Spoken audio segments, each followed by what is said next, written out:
tableau qui m'est le plus cher, celui auquel j'ai immédiatement pensé quand Gloria Groom m'a parlé de faire une exposition. Gloria Groom, qui est donc la co-commissaire de l'exposition et qui travaille à l'Art Institute de Chicago. Voilà. Où il y aura l'exposition ensuite. Où l'exposition se rendra par la suite, m'a proposé l'impressionnisme et la mode il y a plus de 4 ans.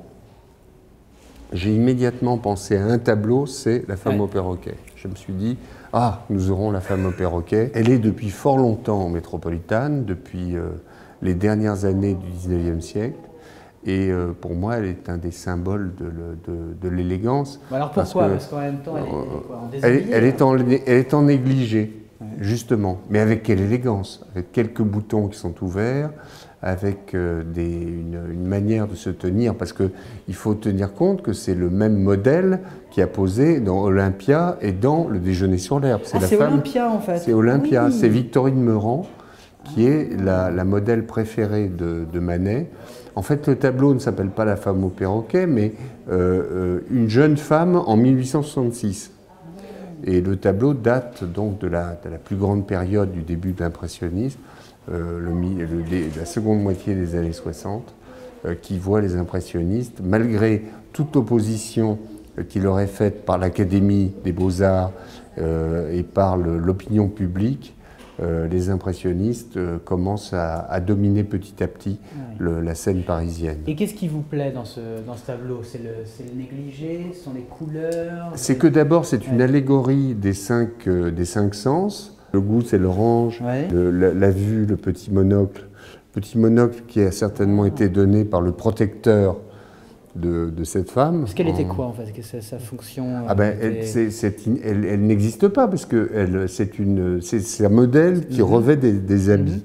Mais ce qui me plaît le plus en fait, c'est qu'au-delà des modèles espagnols très forts, parce qu'on pense à Velázquez, surtout par l'utilisation du fond monochrome et l'utilisation des roses qui se terminent dans des gris argentés, et ça c'est la signature de Velázquez, c'est qu'en plus on a l'allure d'un négligé, d'un boudoir du XVIIIe siècle. On pense à Boucher et on pense surtout à Fragonard. Alors ce tableau, Le Cercle de la rue Royale, c'est une acquisition récente du musée d'Orsay. On l'a acheté il y a 2 ans. Et pourquoi vous le vouliez à ce point pour Orsay? Magnifique, mais bon. Parce que c'est un tableau qui avait été classé monument historique 20 ans avant mon arrivée à Orsay, que plusieurs directeurs d'Orsay ont essayé d'acheter, en particulier Henri Loiret, sans parvenir à rassembler l'argent. Or, il se trouve qu'on a eu une année extrêmement faste en 2010, parce qu'on a fait l'Expo Monet au Grand Palais. Donc l'argent est rentré, voilà. Et vous avez pu débloquer la somme. Alors, qu'est-ce qu'on représente ce tableau? Un ensemble d'aristocrates très contents d'eux-mêmes, sur la terrasse